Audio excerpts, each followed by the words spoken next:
Wife humiliates millionaire's sick adoptive mother, forces her to clean public restroom. Mother rises for revenge. She raised him from childhood, sacrificed everything to build his fortune, and loved him unconditionally. But when chronic illness made her vulnerable, her son's wife saw an opportunity to erase her completely. Lured to a public restroom under false pretenses, Rosemary Hopkins is forced into a janitorial uniform and ordered to scrub floors while strangers watch in silence. But what the daughter-in-law doesn't know is that humiliation doesn't break everyone. Sometimes it forges them into something unbreakable. Someone is watching. Someone is recording. And the woman on her knees is remembering every contract, every deed, every legal protection she put in place decades ago. This isn't a story about a victim. This is a story about a mother who rises. If you believe sick and elderly people deserve dignity, not degradation, hit that subscribe button right now. Only people like Camilla, who think wealth gives them the right to crush the vulnerable, won't subscribe. Stay with us as we witness what happens when quiet strength becomes unstoppable force. Rosemary Hopkins answered the call while steadying herself against the kitchen counter, one hand pressed flat against the cool laminate surface as a wave of fatigue moved through her body. The chronic illness had taught her to recognize these moments, when her body demanded stillness, when pushing forward required conscious effort. Camilla's voice came through the line, smooth and professional, carrying the kind of urgency that demanded immediate attention. She spoke about Rosemary's medical insurance, explaining there was a critical issue tied to Gavin's corporate assets.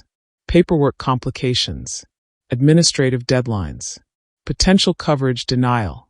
The words struck precisely where they were meant to. Rosemary's medication costs were substantial.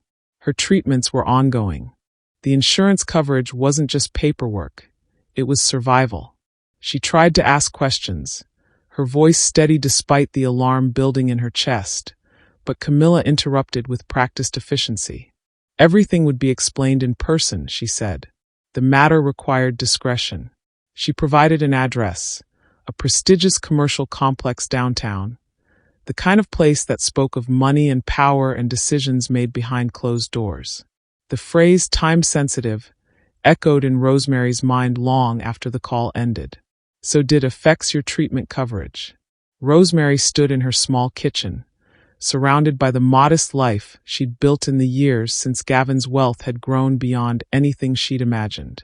She looked at the pill organizer on the counter, the medical bills stacked near the microwave, the walker folded in the corner for days when her joints refused cooperation. She told herself this was responsibility, not fear. She had always handled difficult things, working 3 jobs to pay for Gavin's private school, refinancing her house to fund his first business venture, sitting in hospital waiting rooms during his childhood illnesses while exhaustion trembled through her hands. Despite feeling unwell, Rosemary gathered her documents, insurance cards, identification, the folder containing records of her medical history. She collected her medication, double-checking the bottles with the careful attention of someone who understood that forgetting could mean crisis. She moved slowly, methodically, each action deliberate. Getting dressed required more effort than it once had. Buttons that used to fasten easily now demanded patience. Shoes that used to slip on now required her to sit down, to breathe through the discomfort. The visible signs of chronic illness marked everything she did.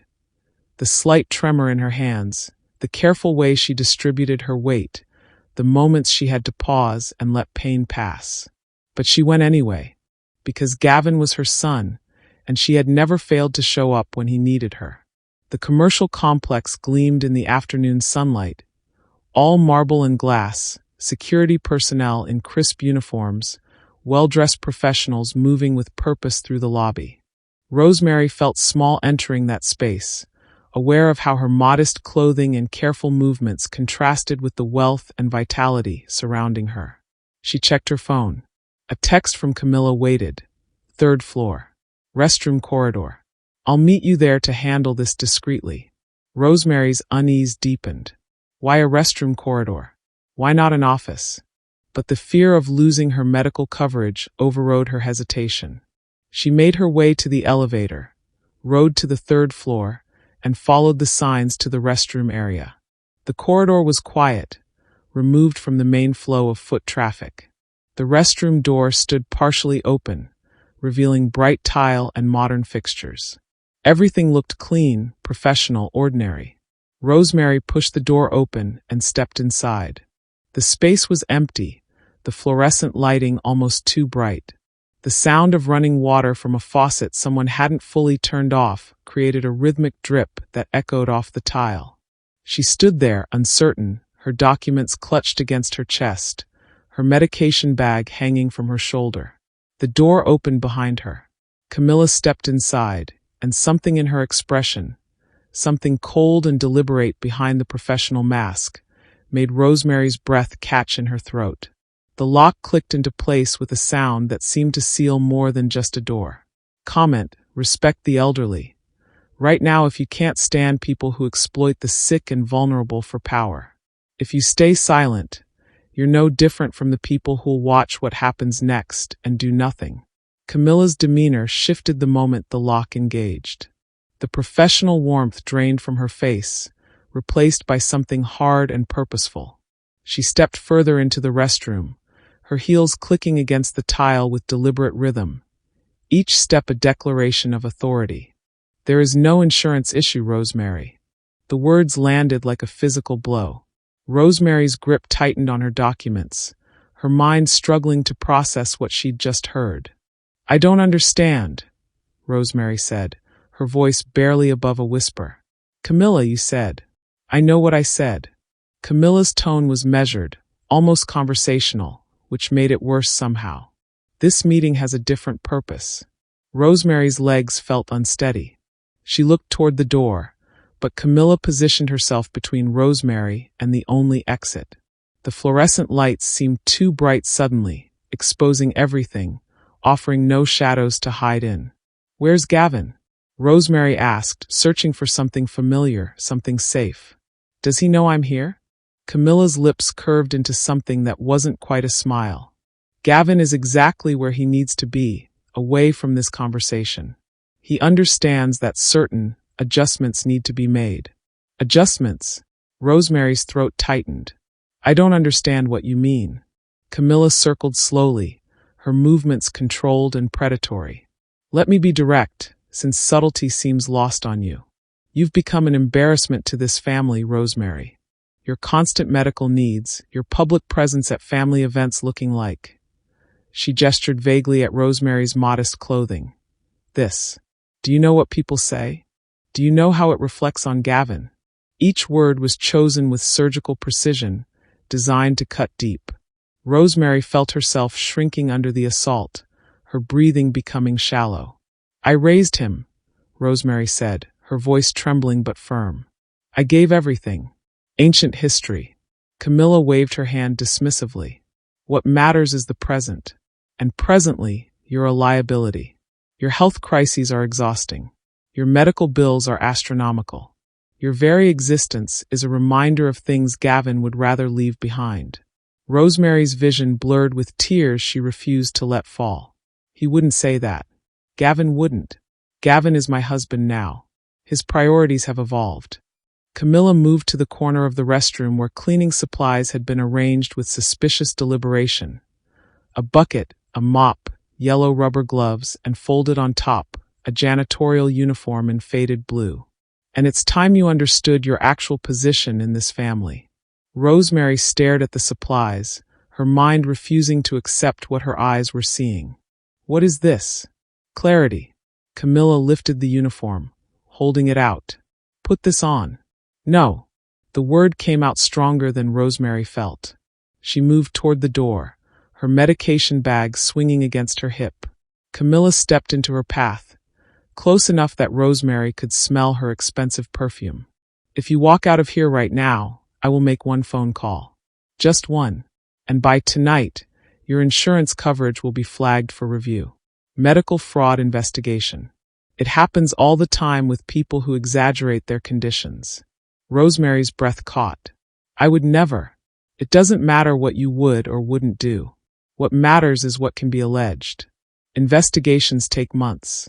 During that time, your coverage is suspended. Tell me, Rosemary, how long can you afford your medications without insurance? A week. 2. The cruelty was breathtaking in its calculation. Rosemary felt her chest tighten, felt the familiar pressure that signaled her body responding to stress in ways she couldn't control. You can't do this, Rosemary whispered, but even she heard the doubt in her own voice. I already have the paperwork drafted. Camilla's voice remained eerily calm. One call.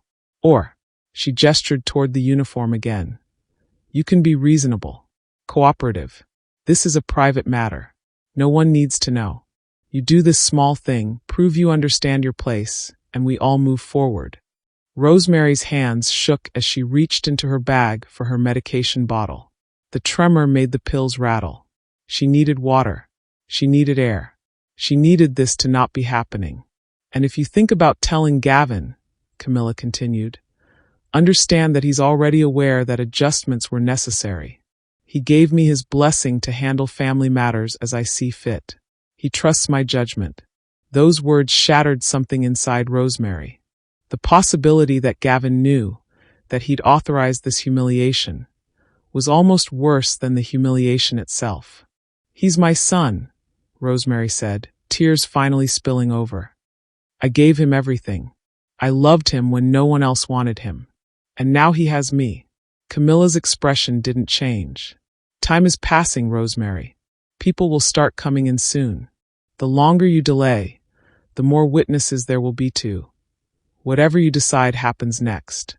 Think about what's less embarrassing, complying quietly now, or security being called to remove a confused elderly woman who's having some kind of episode.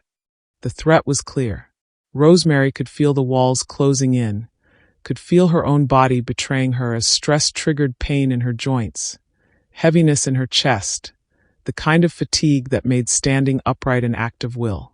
Her eyes moved to the uniform again. The fabric looked rough, worn.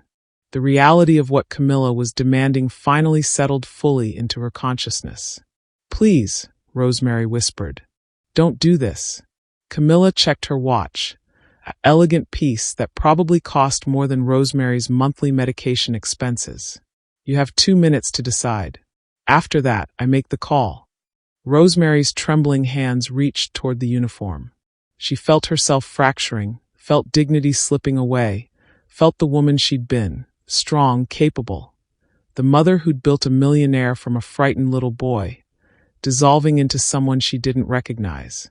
But she took the uniform, because sometimes survival requires surrendering everything but breath.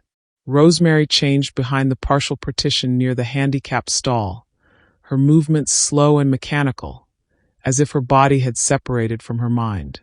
Each piece of her own clothing she removed felt like stripping away another layer of herself. The modest blouse she'd ironed that morning, the comfortable slacks she'd chosen carefully, the simple jewelry that had belonged to her mother. The janitorial uniform was too large, hanging loose on her diminished frame. The fabric was stiff and smelled faintly of industrial detergent. Her fingers fumbled with the buttons, the tremor in her hands making simple tasks feel impossible. She caught sight of herself in the mirror and looked away quickly. The woman staring back was unrecognizable. When she emerged, Camilla was waiting, arms crossed, expression unchanged. She studied Rosemary with clinical detachment, then stepped forward and adjusted the collar roughly, her touch impersonal and commanding. Better, Camilla said, though her tone suggested nothing was actually better. She tightened the belt, cinching it until the uniform bunched awkwardly at Rosemary's waist. Now you look the part. The casual cruelty of that statement, the implication that this was Rosemary's true role, her proper place, sent fresh shame flooding through her. Camilla moved to the door and unlocked it, opening it just slightly. She called out in a professional, almost cheerful tone. Maintenance issue being addressed. Should be resolved shortly. Her performance was flawless, her voice carrying the easy authority of someone accustomed to being believed without question. She closed the door again, but didn't lock it. The unlocked door felt more threatening somehow. A reminder that people could enter at any moment, that privacy had been revoked. Camilla picked up the mop and held it out. "Start there." She pointed to a section of floor near the sinks, tiles that were already gleaming clean. Rosemary stared at the mop, her mind still struggling to accept that this was real, that this was actually happening. "Rosemary," Camilla's voice sharpened. "I remind you, one phone call. Your medications, your treatments, all of it can vanish while you wait months for appeals and investigations. Or you can be sensible." The weight of impossible choice pressed down on Rosemary's chest.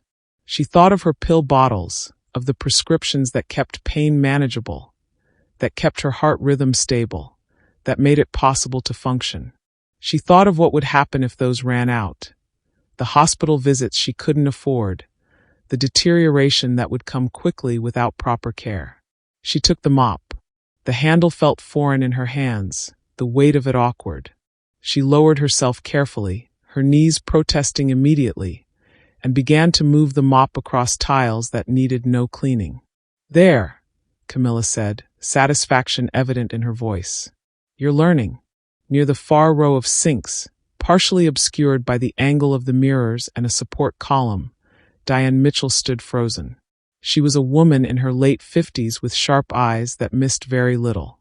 She'd entered the restroom 3 minutes earlier and immediately sensed something wrong in the tension that filled the space, in the way the younger woman's voice carried commands, in the way the older woman in the janitorial uniform moved with the stiffness of someone in pain. Diane had watched the exchange, her instincts screaming that what she was witnessing wasn't routine, wasn't consensual, wasn't right. She kept her position, pretending to check her appearance, and quietly retrieved her phone from her purse. She positioned it carefully, angling the camera to capture the scene, then pressed record. The door opened. A woman in business attire entered, glanced at the scene, noting the older woman mopping, the younger woman supervising, and continued to the stalls without comment. She emerged a minute later, washed her hands quickly, and left. The entire interaction took less than 3 minutes, and not once did she meet Rosemary's eyes. Rosemary felt the weight of that dismissal, the casual acceptance of her degradation. She was invisible except as an object performing a function. More people began to enter. Some glanced and hurried past. Others paused, discomfort flickering across their faces before they looked away and moved on. No one questioned what they were seeing. Camilla's polished appearance and authoritative presence created an illusion of legitimacy that no one challenged. "You missed a spot," Camilla said, pointing to an area Rosemary had already cleaned twice. Again, Rosemary's joints ached as she bent down once more. Her breathing had become labored, each inhale requiring conscious effort. The stress was triggering all her worst symptoms. The pain flaring hot in her knees and lower back, dizziness making the bright tiles swim in her vision, her heart racing in ways that frightened her. Diane adjusted her position slightly, ensuring her phone captured Camilla's face clearly, captured her deliberate commands, captured Rosemary's visible struggle. The recording was damning. The audio picked up Camilla's voice with perfect clarity. The video showed Rosemary's trembling hands, her careful movements that spoke of chronic pain, the janitorial uniform that hung wrong on her frame. "Faster," Camilla said. "We don't have all day." A small crowd had begun to gather near the doorway. People who'd noticed something unusual, who'd stopped to watch but not to intervene. Their presence made everything worse. This wasn't happening in private. This was public degradation, witnessed and tacitly approved by silence. Rosemary focused on small tasks, on the tiny goal of staying upright, on breathing through the pain and the shame. She told herself that this would end, that she just needed to survive this moment, that somehow she would get through this and go home and try to forget. But deep in her mind, beneath the survival instinct, something else was happening. She was cataloging everything. Camilla's exact words. The timeline. The witnesses. The deliberate nature of this trap. The cold calculation behind every command. She was remembering who she used to be. The woman who'd worked 3 jobs and never complained. Who'd stood up to bureaucrats and school administrators when Gavin needed her. Who'd survived poverty and racism and every obstacle life had thrown at her. That woman wasn't gone. She was just kneeling on a bathroom floor waiting. Camilla picked up the bucket of cleaning solution and, with a small smile that didn't reach her eyes, tipped it deliberately. Dirty water spilled across the pristine tiles in a spreading gray puddle. "Oh my," Camilla said, her voice dripping false concern. "Looks like you'll need to clean that up too." Diane's finger tightened on her phone. She captured everything. The deliberate spill, Camilla's expression, Rosemary's face as she absorbed this fresh cruelty. Rosemary looked at the spreading water, at the mop in her shaking hands, at the woman who was systematically destroying her dignity. And something inside her went very, very still. The ordeal stretched beyond reason. What should have taken minutes extended into 40 minutes, then an hour. Time became elastic, each second weighted with humiliation that seemed to have no end. Rosemary's body began to fail in ways she'd feared but couldn't prevent. Her breathing grew ragged, each inhale catching painfully in her chest. The chronic condition that usually simmered at manageable levels flared into acute distress under the crushing weight of physical exertion and psychological trauma. Pain radiated from her knees up through her hips, a hot, grinding sensation that made every movement an exercise in endurance. She cleaned the spilled water slowly, her movements growing more labored with each pass of the mop. Sweat beaded along her hairline despite the air-conditioned comfort of the building. Her vision blurred at the edges, dark spots dancing in her peripheral vision. Warning signs she recognized, signals her body was sending that she was approaching dangerous limits. Camilla noticed. Of course she noticed. But instead of concern, she weaponized Rosemary's deterioration. "If you can't handle simple tasks," Camilla said, loud enough for the growing audience to hear, "perhaps you shouldn't be managing your own affairs. Perhaps someone with better judgment should be making decisions about your care." The threat was veiled but unmistakable. Guardianship, legal control, the complete erasure of Rosemary's autonomy. More people had gathered now, a small crowd forming near the restroom entrance. Some had been drawn by curiosity, others by the uncomfortable sense that something wrong was unfolding. They stood in awkward clusters, phones in hands, expressions ranging from disturbed to merely curious. But still no one intervened. Their silence became its own form of violence. A young woman in scrubs, a nurse or medical assistant based on her identification badge, pushed through the crowd. She looked at Rosemary, at her labored breathing, at the way she braced herself against the sink, and concern flashed across her face. "Excuse me," she said, addressing Camilla. "Is she all right? She looks like she needs help." Camilla's transformation was instantaneous and masterful. Her expression shifted to professional warmth, her voice taking on a tone of reassuring competence. "Oh, how kind of you to ask. This is contracted maintenance service."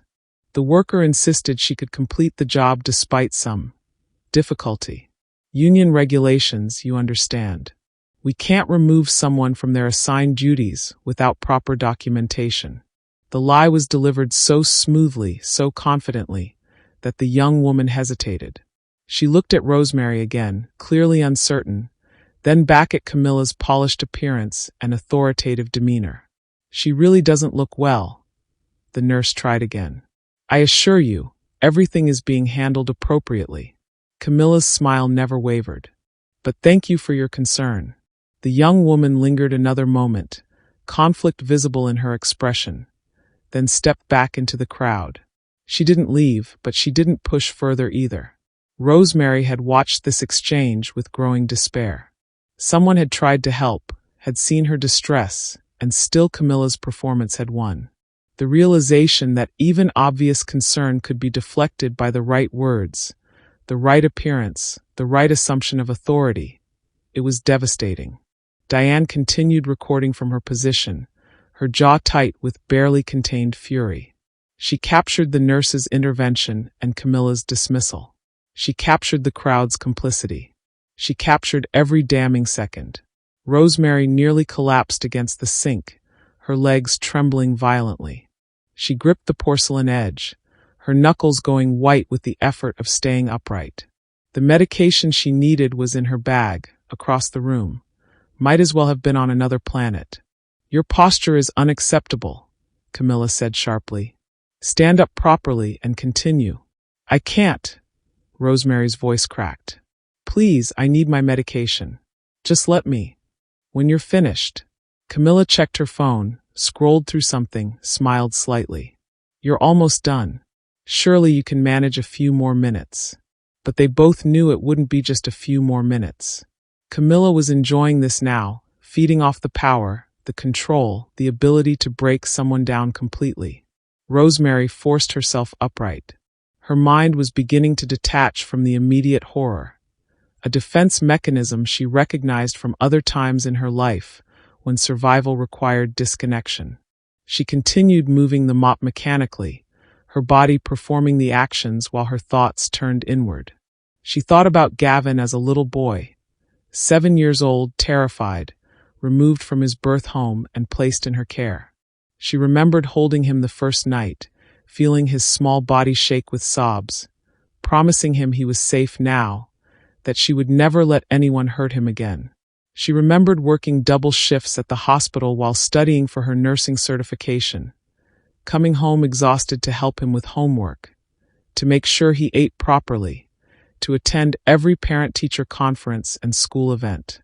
She remembered refinancing her modest home, her only real asset, to provide the capital for his first business venture. $23,000. Her entire safety net. She'd handed it to him without hesitation because she believed in him, because that's what mothers do. And now his wife was making her scrub bathroom floors while strangers watched. Camilla's phone rang. She answered with a bright, "Hello, darling," and stepped slightly away, still maintaining visual control over Rosemary. "Yes, everything's fine. Handled. Just wrapping up some tedious details."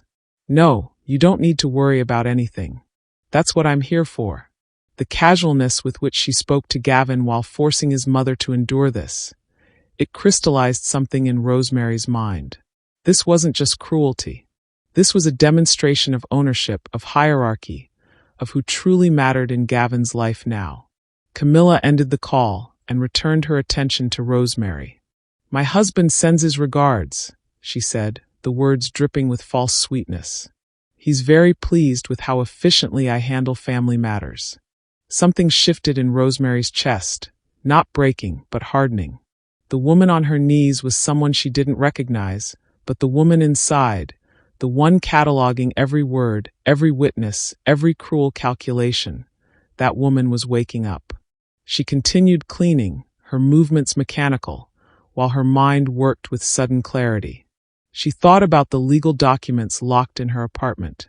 She thought about the business lawyer who'd handled Gavin's incorporation, who'd respected her intelligence and her contributions.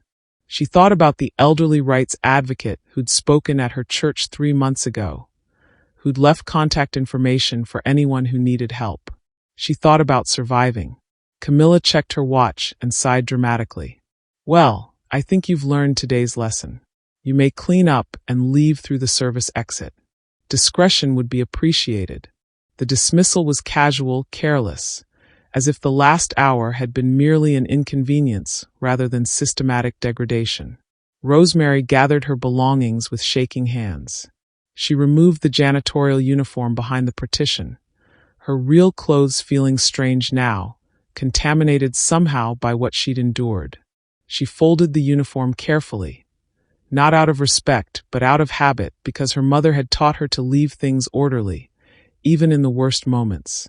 When she emerged, Camilla was reapplying her lipstick in the mirror, her reflection composed and satisfied. Rosemary walked toward the door, her gait unsteady, her medication bag clutched against her chest. The crowd parted for her, faces turning away, complicity written in every averted gaze. But Diane met her eyes. Just for a second, Diane looked directly at Rosemary, and something passed between them. recognition, solidarity, a silent promise that this had been witnessed, that this would not be forgotten. Rosemary stepped into the corridor and began the long walk to the elevator. Her head was up. Her shoulders, though trembling, were back. She understood perfectly what this was. And she understood perfectly what she needed to do. Rosemary made it to her car before her body finally gave out. The moment she closed the door, sealing herself in privacy, the trembling she'd been suppressing erupted with full force. Her hands shook so violently she couldn't grasp her medication bottle. The cap slipped from her fingers twice before she managed to open it, spilling pills across the passenger seat. She swallowed her medication dry, her throat constricting painfully. Then she sat in the parking garage's dim light, breathing through the worst of the physical symptoms, waiting for her heart rate to slow, for the spots in her vision to clear. The tears came without permission, silent, hot streams that tracked down her face and dripped onto her trembling hands. She wasn't crying from weakness. She was crying from fury, from violation, from the devastating realization that the child she'd raised, the man she'd sacrificed everything for, had authorized this degradation. Or had he? That question lodged in her mind like a splinter. Camilla had claimed Gavin knew, had approved, had given her authority over family matters. But Rosemary knew her son, or thought she did. The little boy who'd clung to her during thunderstorms, who'd called her Mama Rose, even after he was too old for nicknames, who'd cried at her retirement party and thanked her publicly for everything she'd given him. Could that person really have sanctioned what just happened? Her phone buzzed. A text from an unknown number. Mrs. Hopkins, my name is Diane Mitchell. I was in the restroom today. I saw everything. I have video evidence. Please call me when you're safe. You're not alone in this. Rosemary stared at the message, reading it 3 times before the meaning fully penetrated her shock. Someone had witnessed. Someone had recorded. Someone believed her. The phone number sat there, waiting. But Rosemary's fingers hovered over the screen, paralyzed by decades of conditioning. Don't make trouble, don't cause scenes, accept what you're given and be grateful. The impulse to delete the message, to pretend this never happened, to protect Gavin's reputation even at the cost of her own dignity, was almost overwhelming. Then she remembered Camilla's smile, the deliberate cruelty, the casual threat about her medical coverage. She saved the number. Across town, Diane Mitchell sat in her office at the advocacy nonprofit where she'd worked for 12 years. Her hands were still shaking slightly as she uploaded the video to her secure cloud storage, created encrypted backups, and sent copies to her personal attorney. She'd spent the hour since leaving that restroom making careful decisions. She knew how these things worked, how power protected power, how victims got discredited, how evidence disappeared. She'd witnessed it too many times in her career fighting for elderly rights and disability protections. But this video was damning. Crystal clear footage. Perfect audio. Camilla's face clearly visible. Her commands unmistakable. Rosemary's distress undeniable. The crowd's complicity documented. The nurse's attempted intervention and Camilla's dismissal captured completely. This wasn't ambiguous. This was abuse, filmed in high definition. Diane made 3 calls. The first to her organization's legal counsel, briefing them on what she'd witnessed and secured. The second to a colleague who specialized in elder abuse cases. The third to a local investigative journalist she'd worked with before, someone who understood the difference between sensationalism and justice. I'm sending you something, she told the journalist. Watch it all the way through. Then call me back. She pressed send. Within 40 minutes, her phone rang. Who is she? The journalist asked, her voice tight with controlled anger. The victim, who is she? Her name is Rosemary Hopkins. She's being abused by her daughter-in-law, Camilla Hopkins. The husband is Gavin Hopkins. A pause. The Gavin Hopkins? The commercial real estate developer. The same. Another pause, longer this time. This is going to explode. I know, Diane said. That's why we need to do this right. This woman has been through enough. If we're going to expose this, we protect her first. Agreed. Let me make some calls. Rosemary sat at her small kitchen table, the same table where she'd received Camilla's call that morning. The apartment felt different now, smaller, more fragile, as if the walls themselves had thinned. She'd showered for 40 minutes, scrubbing her skin until it hurt, trying to wash away the feeling of that uniform, that bathroom, those watching eyes. But humiliation didn't rinse off with soap. Shame settled into bones, into memory, into the quiet places where sense of self resided. She'd laid out her documents across the table. Every piece of paper that connected her to Gavin's rise.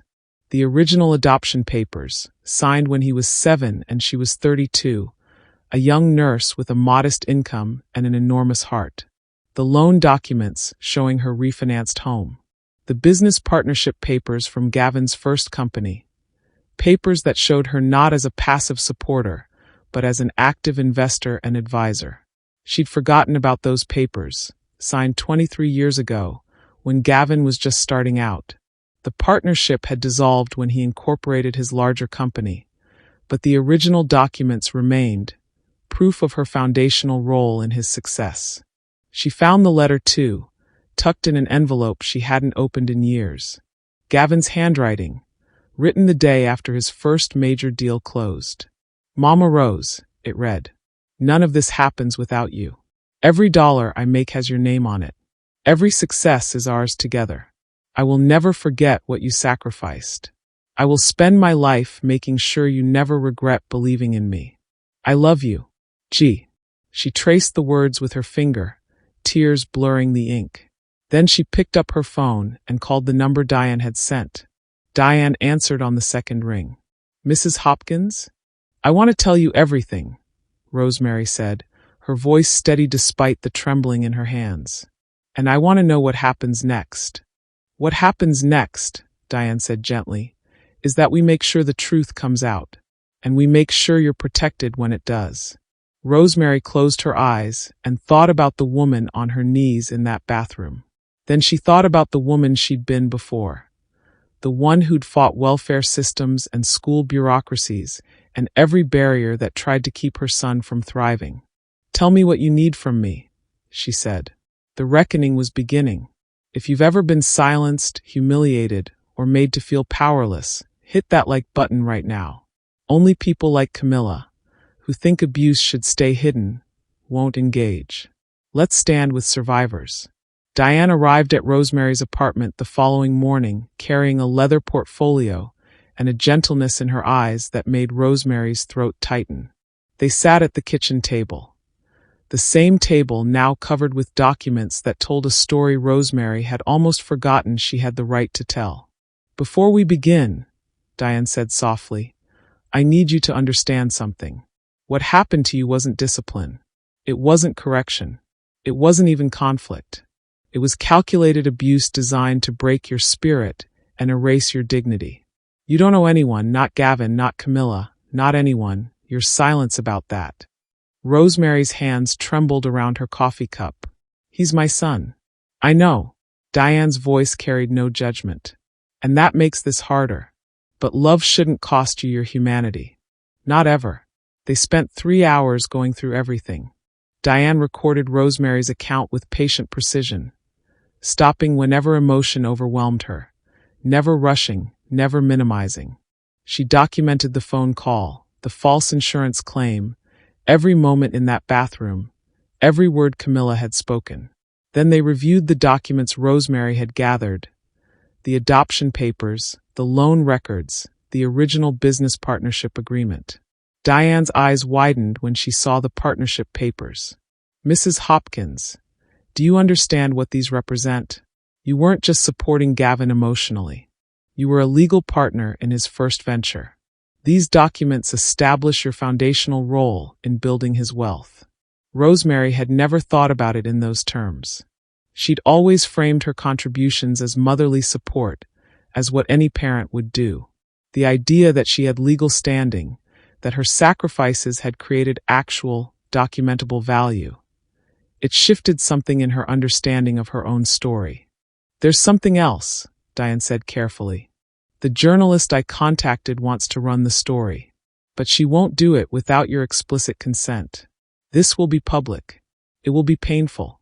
Gavin will know. Everyone will know. You need to decide if you're prepared for that. Rosemary stared at the documents spread before her. She thought about spending the rest of her life pretending yesterday never happened.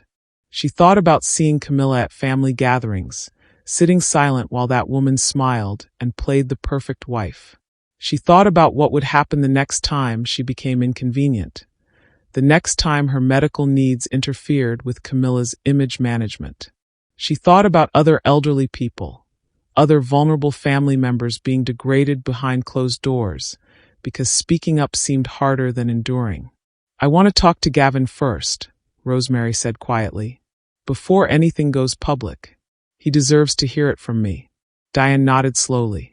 That's fair. But Mrs. Hopkins, prepare yourself for the possibility that he already knows. Or worse, that he won't believe you. I have to try. Rosemary's voice cracked.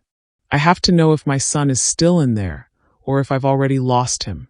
The call to Gavin went to voicemail 3 times before he finally answered that evening. His voice carried the distracted tone of someone managing multiple priorities simultaneously. Mama Rose, hey, sorry, crazy day. What's up? The casual warmth in his voice, the familiar nickname, made everything harder. Rosemary's prepared words dissolved. She sat in her kitchen, phone pressed to her ear, and tried to find language for the unspeakable. Gavin, I need to see you. In person. It's important. A pause. Keyboard clicks in the background. Can we do it over the phone? I'm absolutely buried this week with the Riverside project and... Gavin. The sharpness in her voice surprised them both. I need to see you. Tomorrow. Please. Another pause, longer this time. Is everything okay? Are you feeling all right? Is it your health? Tomorrow, Rosemary repeated. Your office. Noon. Okay. His tone shifted, concern creeping in. Okay, yeah, I'll make it work. Mama Rose, you're scaring me a little. What's going on? Tomorrow, she said again, and ended the call before her resolve could crumble. She sat in the gathering darkness of her apartment, phone still clutched in her hand, and allowed herself to cry. Not the silent, suppressed tears from yesterday, but deep, wrenching sobs that came from the place where love and betrayal intersected. She'd raised him. She'd given him everything. And now she had to face the possibility that everything wasn't enough. Diane called that night with an update. The video had been verified, time-stamped, and legally documented. 3 witnesses from the crowd had been identified and contacted. 2 were willing to provide statements. 1 was avoiding calls. The nurse who'd tried to intervene had been located and expressed willingness to testify if needed. We have an airtight case, Diane said. If this goes legal, Camilla's behavior is indefensible. Elder abuse, coercion, false imprisonment potentially. And if Gavin was complicit or aware, he's legally liable too. Rosemary absorbed this information with a strange calm. The legal framework gave shape to her experience, transformed it from personal failing into recognized violation. She hadn't been weak. She'd been victimized. The difference mattered. There's one more thing, Diane said carefully. I did some research on Camilla. She has a pattern. 2 previous employers filed complaints about her treatment of subordinate staff. Harassment, intimidation. Both cases were settled quietly with NDAs. And there's a sealed restraining order from an ex-boyfriend. She's done this before, Mrs. Hopkins. You're not her first target. The revelation landed with sickening clarity. This wasn't about Rosemary's inadequacy or Gavin's changing priorities. This was about a woman who weaponized power against vulnerable people because she could, because she enjoyed it, because no one had ever forced her to face real consequences. Send me everything, Rosemary said. Every document. Every statement. I want to know exactly what I'm walking into tomorrow. That night, Rosemary couldn't sleep. She sat at her table reviewing documents until the words blurred, until the timeline of her life with Gavin played in her mind like a film. The beautiful moments and the devastating ones, the love and the current betrayal, the mother she'd been and the advocate she needed to become. At 3 a.m., she drafted a letter. Not to Gavin. He would hear her words in person. But to herself. A reminder of who she was before yesterday, who she refused to let that bathroom destroy. I am Rosemary Hopkins, she wrote in careful script. I worked 3 jobs to raise a child who needed me. I refinanced my home to fund his dreams. I never asked for gratitude, but I deserve dignity. What happened was wrong. Speaking the truth is not betrayal. Silence is not love. I will not disappear to make someone else comfortable. She folded the letter and placed it in her purse, next to her medication, next to the partnership documents that proved her worth was never just emotional. It was foundational, legal, real. Tomorrow she would face her son. Tomorrow she would learn whether the child she'd raised still existed, or whether Camilla had already completed her erasure. Tomorrow she would discover if love could survive truth. The dawn light filtered through her kitchen window, and Rosemary dressed with deliberate care. Professional, dignified, every button a small act of reclaiming herself. She was ready. Gavin's office occupied the top floor of a building he'd developed himself, all glass and steel and commanding views of the city. Rosemary had been here before, but always as a welcomed guest, always greeted with warmth by the reception staff who knew her as Mr. Hopkins' mother. Today they looked at her with polite confusion, as if they'd never seen her before. I have an appointment with Gavin, Rosemary said quietly. The young receptionist checked her screen. I don't see anything scheduled. Mr. Hopkins is in meetings all afternoon. He's expecting me. Please tell him Rosemary is here. Something in her tone, perhaps the steadiness, perhaps the quiet authority, made the receptionist pick up the phone. A brief, murmured conversation then. He'll be right out. Gavin emerged from the inner offices 4 minutes later, and Rosemary's heart broke all over again at the sight of him. He looked successful, polished, every inch the millionaire entrepreneur. But beneath the expensive suit, she still saw the 7-year-old who'd gripped her hand during his first day at a new school, terrified of being abandoned again. Mama Rose. He embraced her quickly, and she felt him stiffen slightly, as if physical affection had become an obligation rather than instinct. Come on back. His private office was enormous. Mahogany desk, leather furniture, walls decorated with awards and framed photos documenting his rise. Rosemary noticed immediately that the photos of her had been moved. Where they'd once occupied prominent positions, they now sat on a side credenza, partially obscured by stacked documents. Gavin settled behind his desk, a choice that didn't escape her notice. Not on the couch where they might sit together. Behind the desk, with her in the visitor's chair, the dynamic clear. So what's this about? He asked, his tone gentle but rushed. You sounded upset on the phone. Rosemary opened her purse with trembling hands. She withdrew the folder Diane had prepared. Copies of everything, timeline documented, statements included.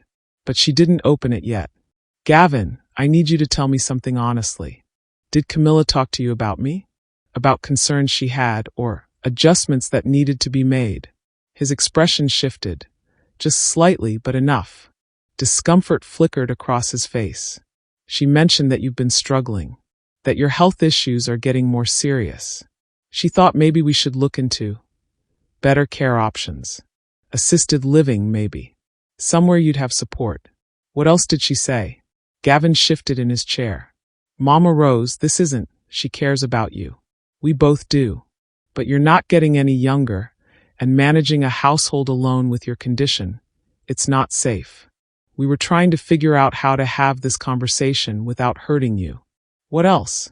Rosemary's voice remained steady, but tears gathered in her eyes. She said you've been having memory issues. Confusion. That you called her multiple times asking about insurance problems that didn't exist. That you seemed disoriented. He ran his hand through his hair, genuinely distressed. She said she was worried you might be declining faster than we realized.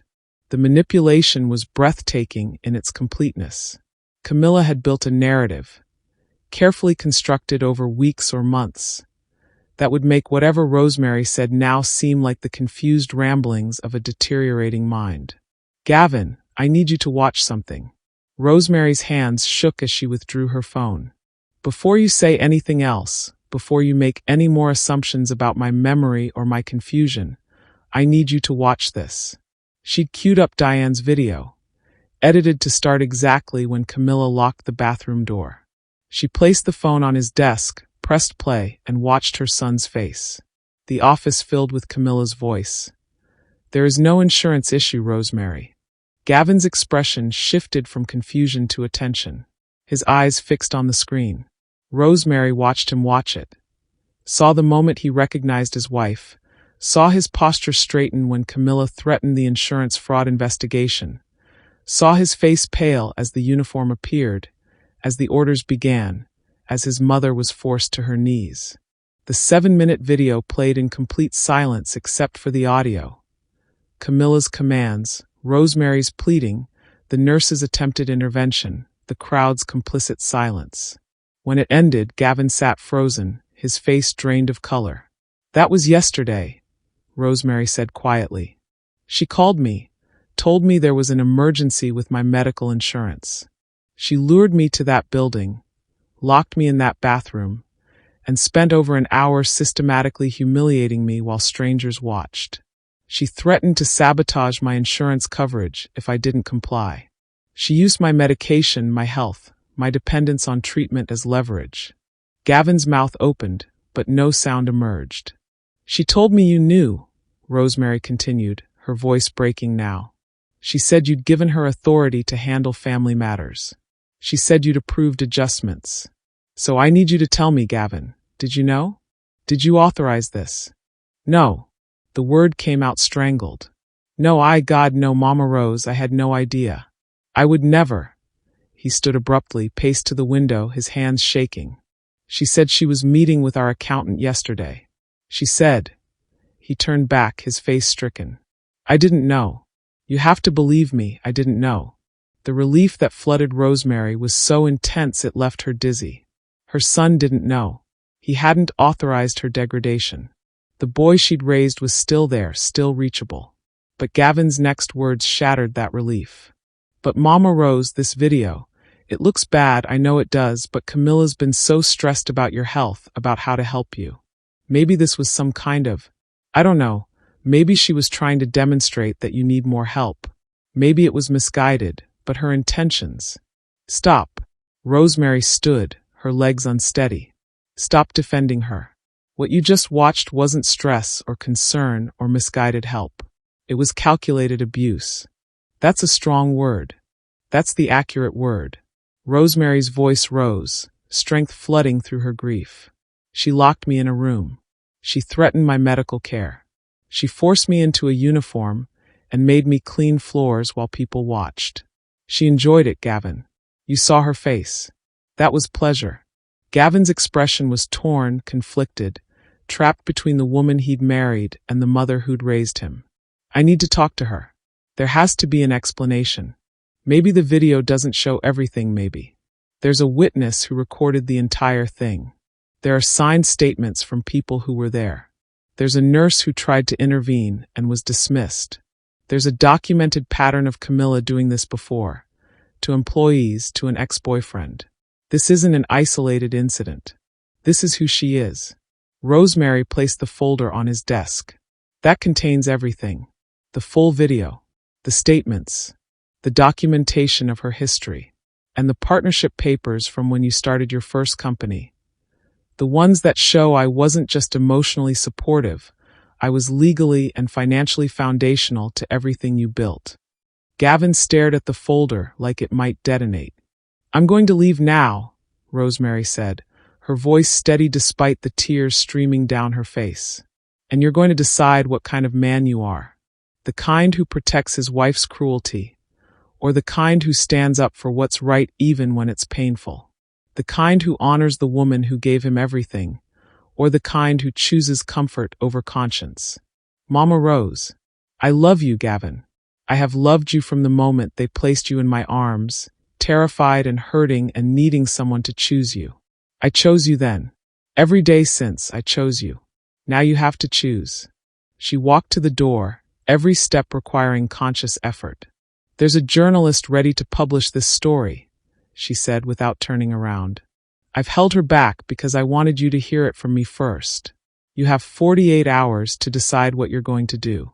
After that, the truth goes public, with or without your support. You'd really do that? His voice was small, shocked. You'd humiliate me publicly? Rosemary turned then, met his eyes fully. I was already humiliated publicly, sweetheart. I survived it. The question is whether you'll stand with me when the world finds out, or whether you'll learn too late what you threw away. She left him standing there, surrounded by the empire they'd built together, holding the evidence of his wife's cruelty, facing the hardest choice of his privileged life. The elevator ride down felt eternal. Rosemary's legs barely held her upright. But she'd done it. She'd told the truth. She'd given him the chance to choose right. Now she had to prepare for the possibility that he'd choose wrong. 47 hours passed in agonizing silence. Rosemary spent them in her apartment, phone always within reach, jumping at every notification. Diane called daily with updates. The journalist was ready, the legal team was prepared, the advocacy organization had mobilized resources. Everything waited on Rosemary's word, but she waited for Gavin's. The call came at 11 p.m. on the second night. Rosemary was sitting in her darkened living room, unable to sleep, when her phone illuminated with his name. Mama Rose. His voice was wrecked, raw with emotion. Can I come over? Please. I need to talk to you in person. 20 minutes later, he stood in her doorway looking like he hadn't slept in days. His expensive suit was rumpled, his eyes red-rimmed, his usual polish completely absent. He looked, Rosemary thought with a pang, like the frightened child he'd once been. They sat at her kitchen table. The same table where this nightmare had begun with Camilla's phone call. Gavin's hands trembled as he placed a folder in front of her. I hired an investigator, he said quietly. After you left my office, I couldn't stop watching that video. I kept thinking there had to be context I was missing, something that would make sense of it. So I had someone dig into Camilla's background, deeper than I ever had before. He opened the folder with shaking hands. The restraining order wasn't just a misunderstanding like she told me.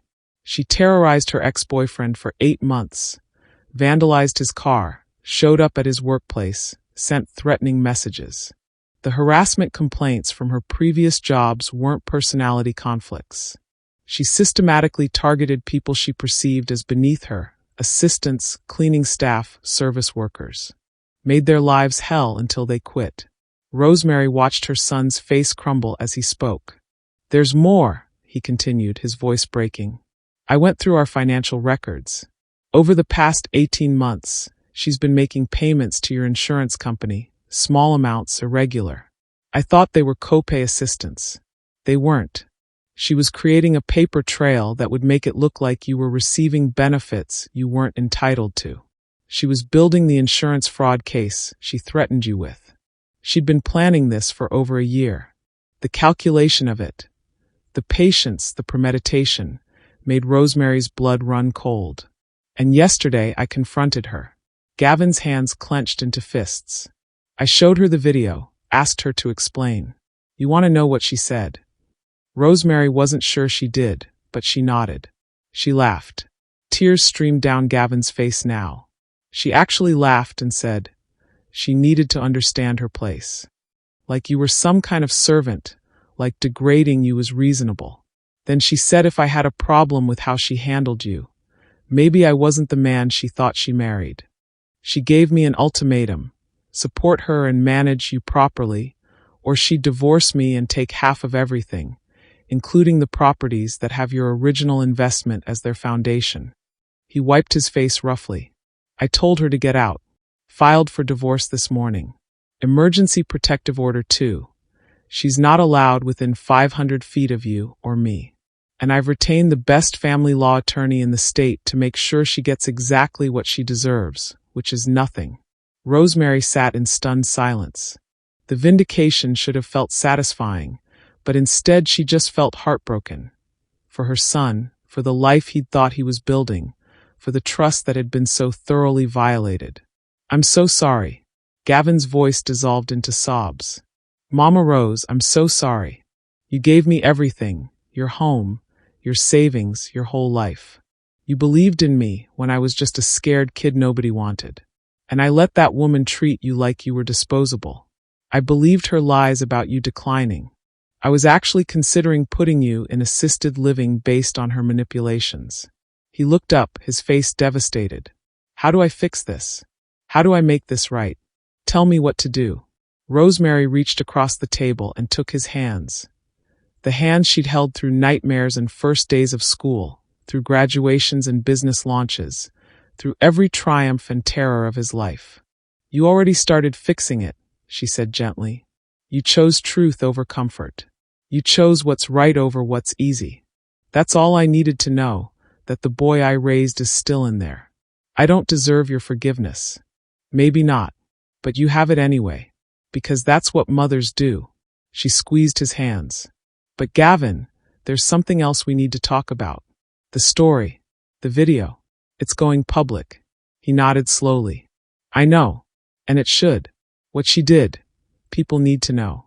Especially if she's done it before, if she'll do it again to someone else. I'll support you completely. Press conference, interviews, legal action, whatever you need. It's going to be ugly. For both of us. I don't care." His voice strengthened. "Let people see exactly who she is. Let them see what you survived. And let them see me taking responsibility for bringing that woman into our lives, into your life." Rosemary's phone buzzed. A text from Diane. "Camilla's attorney just sent a cease and desist. She's threatening legal action if the video goes public. Claims defamation and invasion of privacy. How do you want to proceed?" Rosemary showed the message to Gavin. His expression hardened. "She's scared," he said. "Good. Tell them to publish everything. I'll go on record. I'll provide financial records, divorce filings, everything that proves her pattern of abuse and manipulation. She wants to threaten legal action? Let her try. We have truth on our side." Rosemary typed a response to Diane. "Published tomorrow morning. Full story. Gavin is standing with me." She pressed send and felt something shift in her chest. Not just vindication, but reclamation. The woman who'd been forced to her knees in that bathroom was gone. In her place stood someone who'd remembered her own strength, her own worth, her own voice. "There's one more thing," Gavin said quietly.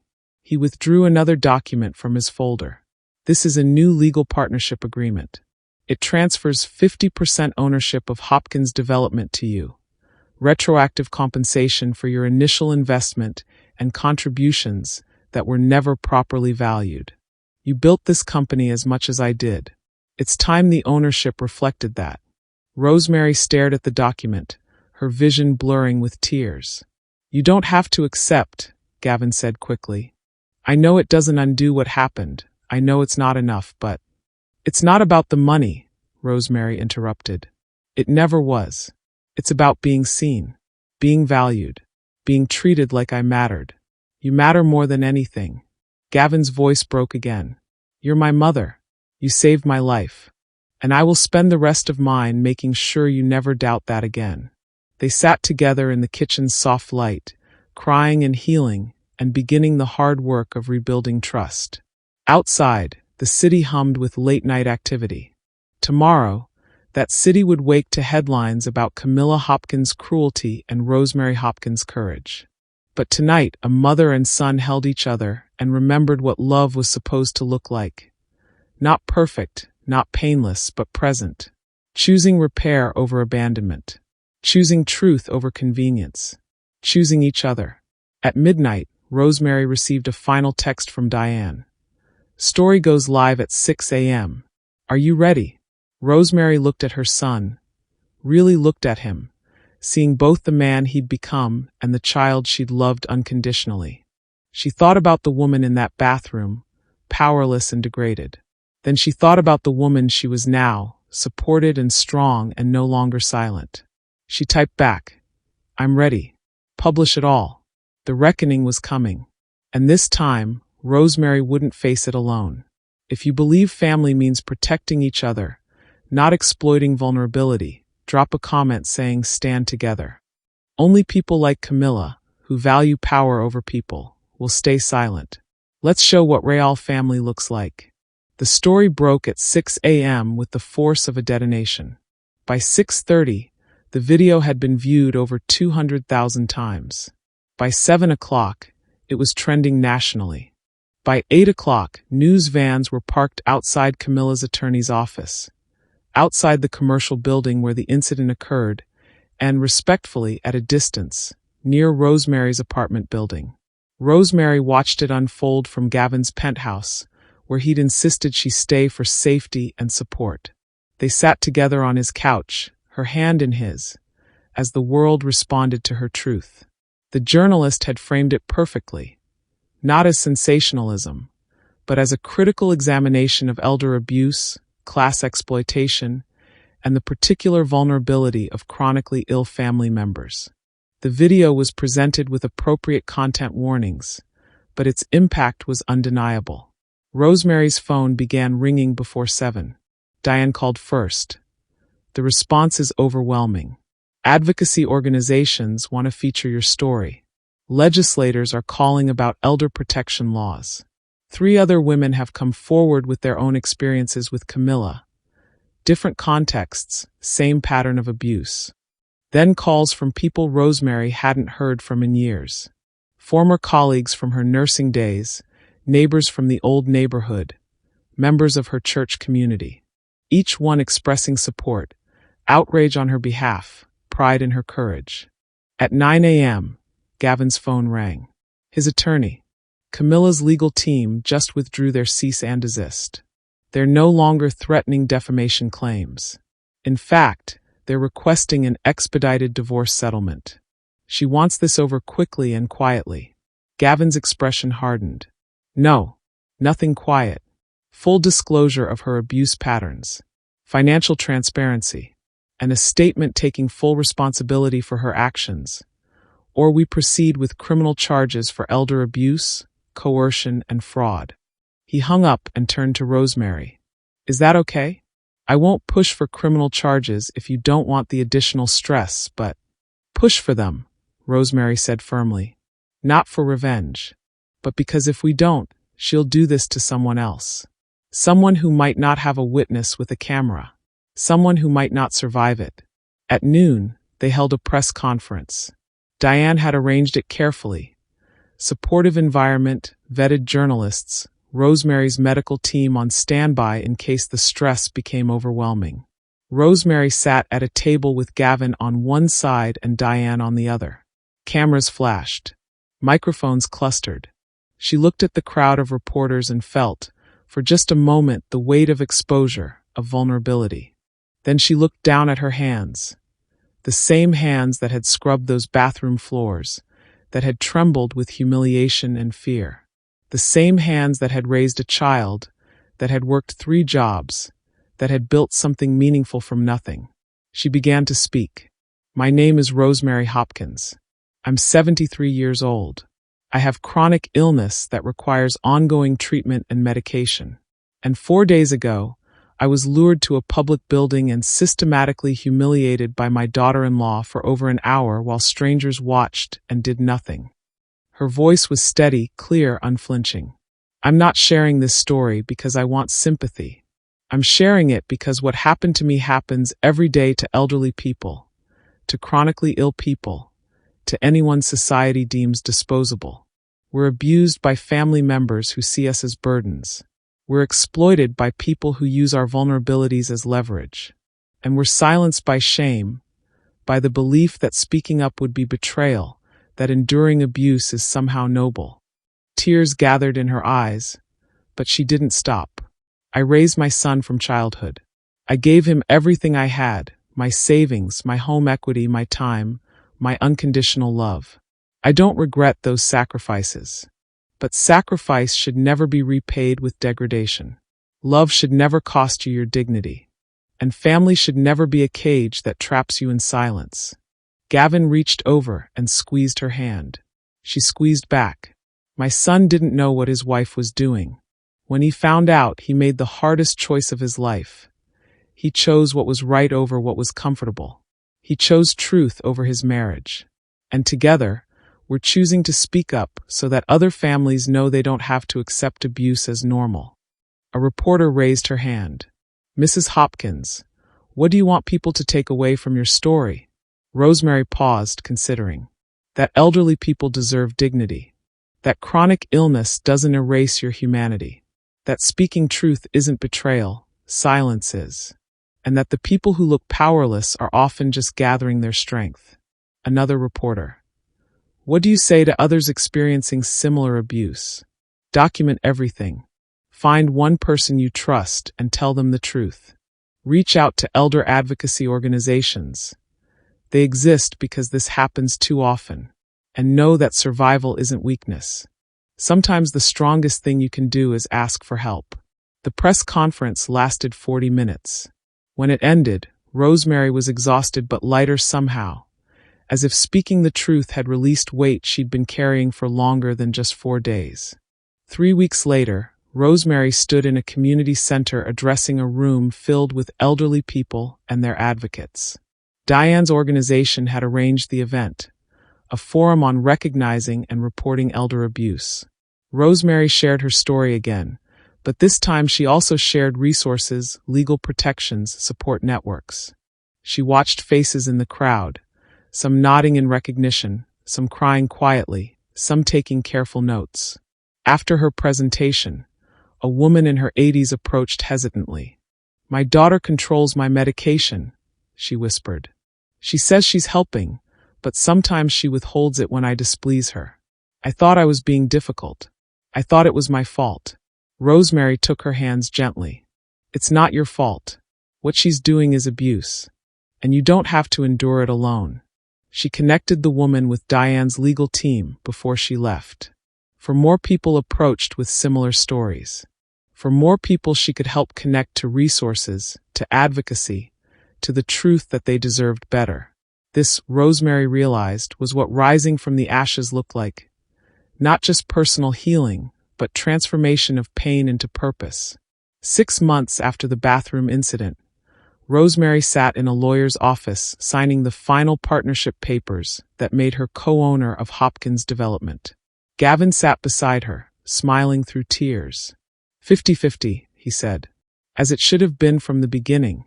The divorce from Camilla had been finalized 3 weeks earlier. She'd accepted a settlement that left her comfortable but not wealthy, signed a statement admitting to inappropriate conduct, and relocated to another state. Criminal charges had been dropped in exchange for her cooperation and a substantial donation to elder advocacy organizations. It wasn't perfect justice, but it was accountability. Rosemary had used her first distribution from the partnership to establish the Dignity Project, a fund providing legal assistance and emergency support to elderly people experiencing family abuse. Diane served as director. They'd already helped 43 people in 6 months. Her health remained challenging. Chronic illness didn't disappear because justice was served.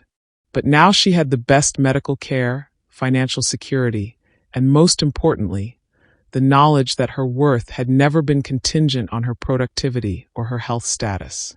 She'd always had value. She just needed the world to recognize it. 1 year after everything changed, Rosemary stood in Gavin's office, the same office where she'd delivered her ultimatum. But the photos had been moved back to prominent positions. Her face smiled from a dozen frames, documenting their shared history.